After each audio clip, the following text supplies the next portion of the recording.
before I get started with this video, I wanted to wish everybody a happy New Year's. I hope you guys are enjoying the holiday with your family or your friends or by yourself, however you're enjoying it and celebrating it. I wanted to wish you the best. This video should have been out on the last day of 2020, but I was driving from Indianapolis to Virginia, and so I didn't have time to upload this video. So whatever, first day of the new year, perfect time to look back on the last year and give you guys my thoughts on my best movies. For anybody new to this list, it's called my Justice League because I'm a big DC nerd and because it makes sense for me to have my top 10 movies correspond with some of my favorite Justice League members. Also keep in mind that this year the order of the characters is going to be a little bit different other than the top three. The top three are always going to be Superman, Batman, Wonder Woman in that order. Just wanted to also say that I'm grateful to the people that made it to 2021. I hope we all have big things coming for us this year. Give thanks and give reverence to the people that unfortunately were not able to join us in 2021. My heart goes out to the families of everybody who was affected by last year for whatever reason. Let's be honest, it couldn't get much worse than 2020, right? I know it's kind of scaring you right now that I said that because it's like famous last words, right? But come on, guys, let's come into 2021 with a little bit more positivity. Before I get started with my top 10 list, I do have some honorable mentions. These are some films that I really liked that almost made my list, but unfortunately couldn't make the cut. Mortal Kombat: Scorpion's Revenge, The Gentleman, Bad Boys for Life, Love and Monsters, The Photograph, Sputnik, The Vast of Night, Sylvie's Love, The Way Back, and The Devil All the Time. Guys, this is my subjective list. This is not me saying that my opinion is God and Lord over everybody else's opinion and that I can't be wrong. I definitely can be wrong. It's just my opinion. This is where these movies are and this is the order that they're gonna go in. Without further ado, let's get into my top 10, my Justice League for 2020, starting off with number 10. Probably the first time that I've had Vixen in my Justice League for the end of the year. I love Vixen. She's one of my favorite Justice League members, and for whatever reason, she just hasn't been a part of my other list. But she is here because she is a badass woman, and because this movie that I'm talking about, it features a badass woman. Promising Young Woman is a movie that I only saw like a week ago, but ever since I saw it, I've been thinking about it nonstop in my head. At the end of the year, I was just kind of like, okay, well, there's no way I can't not have this movie on the list. It has all the things that I normally like about movies like this. I mean, it has some very visually arresting and interesting cinematography. It has a good soundtrack and musical score. It's got great dialogue and some really great interactions between the characters. Definitely think there's a lot to take away from this movie. I know the ending is very divisive. The more I thought about the ending, the more I was like, no, it makes sense for the story that they're telling, and it also makes sense for how it connects to real life in a way. Like, art imitates life, and this imitates some of the harsh realities of life. So I appreciate the ending now. If you haven't seen Promising Young Woman, I implore you, please check it out. Find some time, check this movie out. You won't be disappointed. Coming in at number 9, my flash for 2020 is Palm Springs. What a hilariously awesome ass movie. Adam Sandberg is hilarious. His chemistry with Christine Milioti, I think is her name, they were great together. This is a movie that's kind of like a mishmash of different genres. It's definitely a romance, but it also sometimes feels like a buddy cop movie. It feels like a dark comedy at times. It also feels like a drama. It feels like a sci-fi. The fact that this movie doesn't feel trapped by any one of those genres and it's able to blend all of those together while balancing its tone and also telling a really interesting story. Granted, a twist on a story that we have seen before, but still an interesting story. It's one of those movies that I walked away from smiling my ass off, and I was just like, there's almost no movie this year that made me smile as much as Palm Springs, and that's why this movie had to make the list. At number 8, we have my favorite Green Lantern, Jon Stewart, and this is reflected in black animation with the movie Soul. Soul is definitely the best animated movie I saw all year. It's one of Disney Pixar's best animated movies I think they've ever made. In my review, this is right up there with Inside Out and what was the other one? Coco. Yeah, Coco. It's up there with Coco and Inside Out as some of my favorite Disney Pixar movies. This is just a movie that's just, it's just relatable to you in your spirit and your soul. Okay, I said I wasn't gonna make another soul joke. But the point is, this movie has relatability, I think, for a lot of people, especially adults or older people. Like, I think that there's a lot you could take away from this movie, the messages, the ideas behind it, behind humanity and living your life to its fullest potential. Living your life not controlled by your passions and your responsibilities. Like, I just love the way everything came together in this movie. I love the animation. I love the voice talent involved. If you have not seen Soul, it is now streaming on Disney+. It is definitely one of the better animated movies that I think they've made. I would highly recommend it, definitely. Number 7, similar to how Martian Manhunter is not that well known other than the people that watched the Justice League animated series growing up, The Outpost is a movie that I don't think a lot of people have actually watched. It's a movie that came out in limited theater release this year, and then it went to VOD and it went to streaming or whatever, and it kind of got lost in the shuffle. The reason why this movie makes the list is not only because of how brilliant the performances in it are, but it also is one of the most realistic depictions of war and violence that I think I've ever seen in film, like ever. Based on what I've seen and heard and the people that I've talked to, this movie absolutely ranks up there as one of the most realistic war movies that you'll see. It depicts a real life event, and it depicts it just in this gritty realism that makes it hard to tear your eyes away from the screen. The soldiers, the way that they live, it all was just captured in such a realistic way. Hard for me not to give this movie extra amount of points for authenticity, but then you look at how well it's filmed and how well it's shot. This is a movie that had me on the edge of my seat in the second and third acts. Like, it's white knuckle shit. I couldn't tear my eyes away. The Outpost, man, one of the best movies I've seen this year.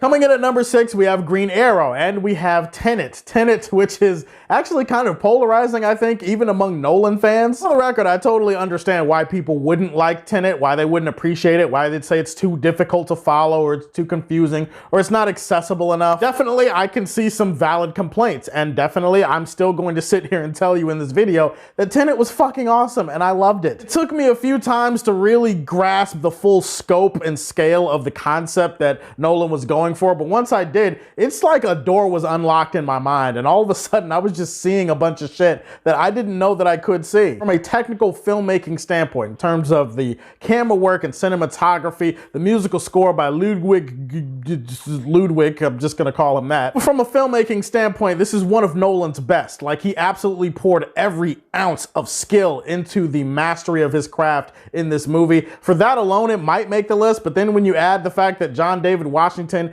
and Robert Pattinson were so good in this movie, the fact that the concept is so high-level sci-fi that you pick up more and more things the more that you watch it, I mean, those are my favorite type of movies. The type of movies where you watch it and then you keep coming away thinking about it or finding new things out about it. So there you go. Tenet comes in at number 6. Well deserved. About a movie that takes you to school, no pun intended. Bad Education was one of the surprises of the year for me. A movie that wasn't even on my radar to start the year, and this is my Black Canary for 2020. Hugh Jackman is an all-time great actor who doesn't get his credit, in my opinion. He's mostly just looked at as, oh, that's Wolverine or whatever, but no, he gives one of the best performances of his career. The story and the idea, this scandal at this school, which is based on a true story, it's just a very interesting thing, and morally the movie just kind of asks questions of not just the people who are participating in the education system, but the standards to which we hold educators and administrators and people like that. I don't care if you don't like anything else in the movie. Watching it for Hugh Jackman and his performance alone is definitely worth it. At number 4, we have Da 5 Bloods, directed by Spike Lee. This is my Cyborg for 2020. This movie hit different, definitely. All the other actors kill it in the movie, but definitely Delroy Lindo is the guy to watch in this film. His performance was so heartbreaking, he has to be up for some kind of supporting actor nod in the Oscars. But then when you look at the film, Spike Lee does some interesting things from a directing standpoint with his aspect ratios, and sure, the movie is a little bit heavy-handed at times. This movie does paint a very vivid picture about Vietnam and really about war vets and about some of the angers and some of the issues that they go through on a day-to-day basis in their life. Social issues and war and great characters, great performances, and it was so balanced throughout. Definitely Da 5 Bloods, one of those movies that had me thinking about it more and more. I've rewatched it a couple of times. It got better and better.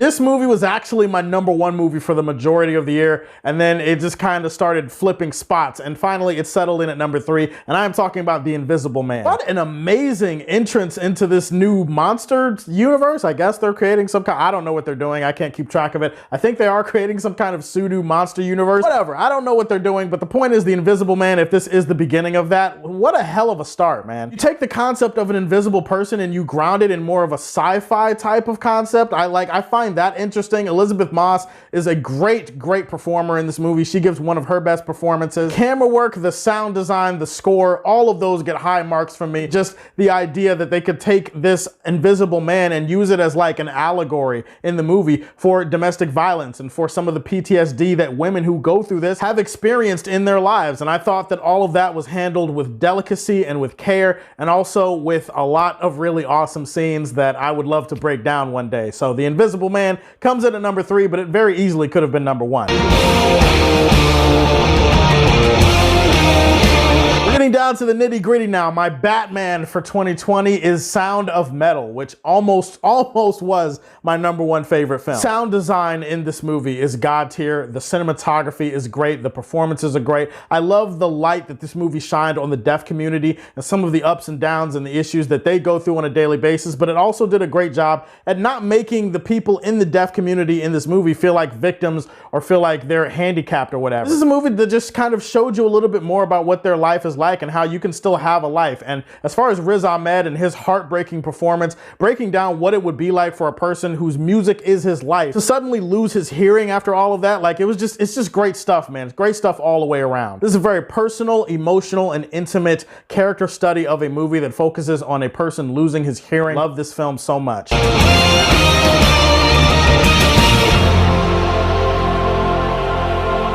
And finally reached it, the granddaddy of the list, the Superman of 2020, my number 1 favorite film. I wonder if you guys have guessed it by now. It's okay, I'm not gonna keep you in that much suspense. The Trial of the Chicago 7, which streamed on Netflix earlier this year. This is the movie that blew me away, that impressed me the most, the movie that sat with me the longest out of any other film on this list. It hit me to my core. There are so many great things working for this movie: the screenplay, the dialogue, the direction, the characters, and the acting. Everybody in this movie is acting their absolute asses off. This movie definitely is kind of the social issue movie. It just has a lot of different social issues that it's tackling in this movie. It does it with such a steadiness of the hand and a master of the craft that, I'll be honest, even I didn't think Aaron Sorkin had in him. There's some unresolved things that just bothered me about the movie, but other than that, this movie is almost flawless head to bottom in terms of its pacing, its editing, its dialogue, its screenplay, all the things that movie nerds like me care about. Like, this movie was just so well executed, it had to be my number 1. Guys, those are my top 10 favorite films of 2020. Tell me, what were your 10 favorites? And if you don't have 10 favorites,